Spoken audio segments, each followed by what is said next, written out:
Yan, baka akala nyo guys, napakarami ng kanin yung kakaunti lang yung gulay lang ang marami niyan. Kaya,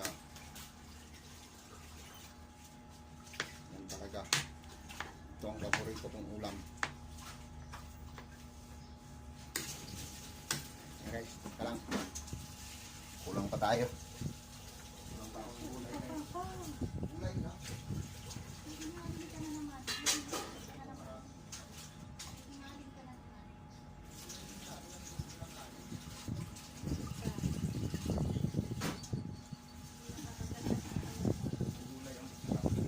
Sabi ko sa iyo, dumihan ng gulay.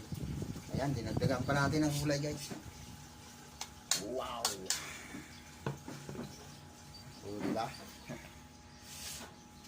Basta gulay, marami ulam yan. Marami makakain natin. Ready na tayo. Ready? Let's get ready.